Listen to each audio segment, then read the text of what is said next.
I used to be the head of sustainable transport for the Scottish Government, and I was kindly invited by Nissan way back when they launched their Nissan Leaf in Portugal to go and drive an electric vehicle. I am a confirmed petrol head. However, because of Andy and the work of the team at Nissan, I sat in an electric vehicle for the very first time and I drove it round Estoril in Portugal and I fell in love.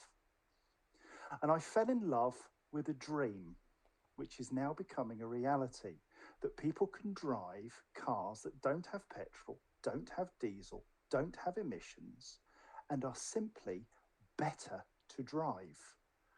And it opened up, I often say that the Nissan Leaf was the gateway drug for me into all manners of sustainability, because I learned that there's a better way to live your life, there's a cleaner way. And as the head of sustainable transport for the Scottish Government, it was my job to put in the charging infrastructure in Scotland. So I raised £3.2 million from the UK government, matched by the Scottish Government, to put in the charging network in Scotland. We put in hydrogen buses into Aberdeen, the first in the UK to do so. We have biofuels created in Scotland, which are in all of the diesel and petrol that you have in the UK. And I did this safe in the knowledge that we were helping to create a better tomorrow. So I'm here to talk about the strategy that we used to put in sustainable transport in Scotland. And it starts with a vision. It starts with having a dream. And we had a dream in Scotland. And that dream was that we would have the greatest climate change targets in the world. Not the UK, not France, not Japan, not China, Scotland, little old Scotland. And so we set a high bar and we said, we're going to achieve this. What we didn't know was how. And so we had to set off with no policy, no plan, no approach, and start to look at what was the art of the possible? What do we want to achieve? And what we wanted to achieve was to get petrol and diesel vehicles off the road. And I'll say it now, electric vehicles are not for everyone. Electric vehicles at the moment are not suitable for every journey cycle in every location, all day, every day. They have to be used appropriately. There is a hierarchy of transport, and so walking is important, cycling is important, using low emission public transport is important.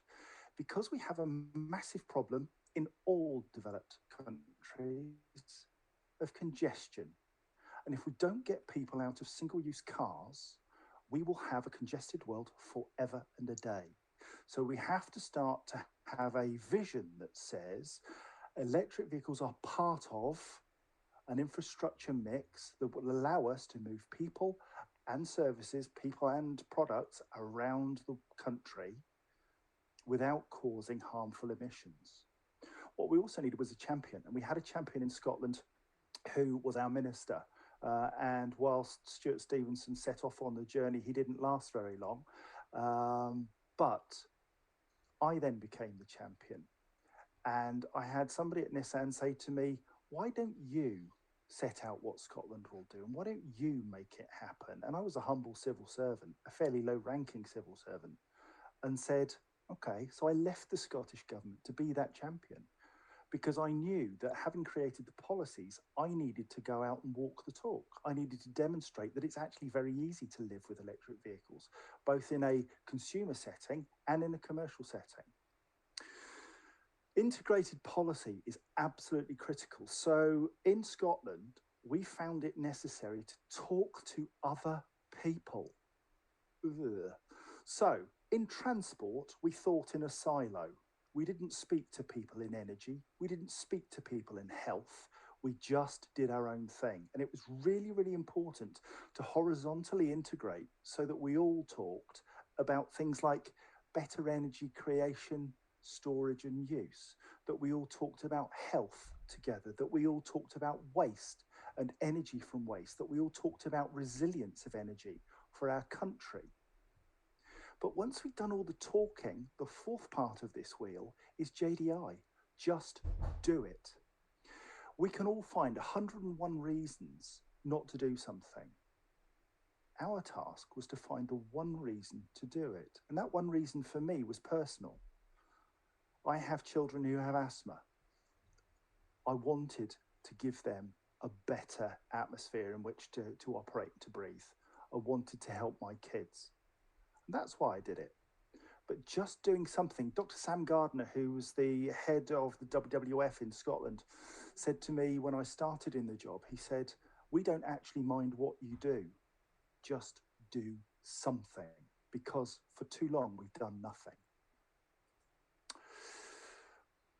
It's important, I think, to stick to the knitting. Do the things which we know need doing. And knitting these things together, these policy areas together, is key at a local level to make change happen.